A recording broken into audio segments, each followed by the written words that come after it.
গতকাল সমুদ্রে ট্রলার থেকে জলে তলিয়ে যান 4 মৎস্যজীবী, উদ্ধার 3, নিখোঁজ 1।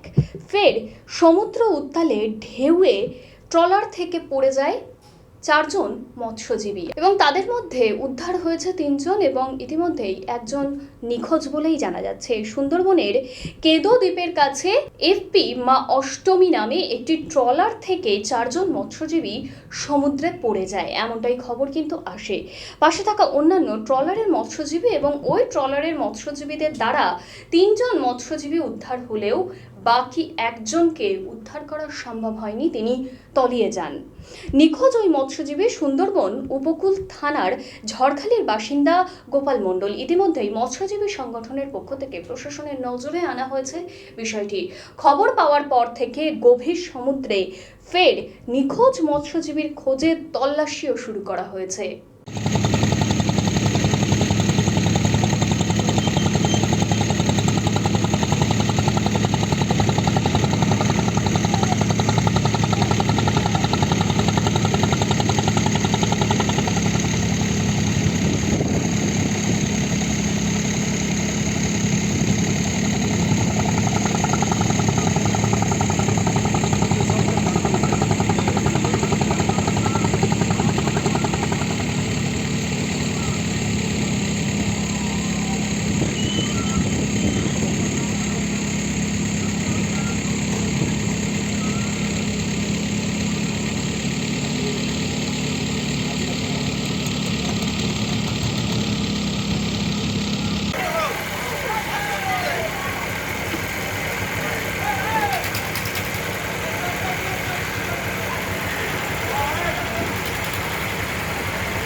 ওই গতকাল প্রায় ভোর 5টার সময়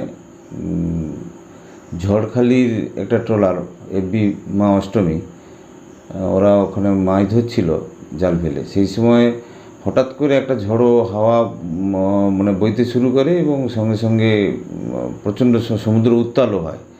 সেই সময় ট্রলারটা কাত হয়ে গিয়ে 4 জন ফিশারম্যান ওই জলে পড়ে যায় সমুদ্রে। তো পাশাপাশি ট্রলার এবং ওই ট্রলারের লোকজন যদিও 3 জনকে উদ্ধার করেছে, তার মধ্যে একজনকে উদ্ধার করতে পারেনি। তার নাম গোপাল মণ্ডল, বাড়ি ঝড়খালি, বয়স 46। ওকে আজকেরও সারাদিন খোঁজাখুঁজি করেছে, গতকালও খোঁজাখুঁজি করেছে, এখনও পর্যন্ত পাওয়া যায়নি। আমরা সমস্ত মৎস্য দপ্তর এবং কোস্টাল পুলিশ, কোস্টগার্ড সবাইকে জানিয়েছি এবং আমাদের যেসব ট্রলারগুলো মাছ ধরছে তাদেরকেও ওয়্যারলেসে আরটিসেটের মাধ্যমে জানানো হয়েছে খোঁজখবর করার জন্য। কোথায় ঘটনাটা ঘটেছে? ঘটনাটা ঘটেছে হচ্ছে ওই কেদর দ্বীপ আছে, কেদর দ্বীপের সংলগ্ন প্রায় 10-12 কিলোমিটার দূরে উপকূল থেকে।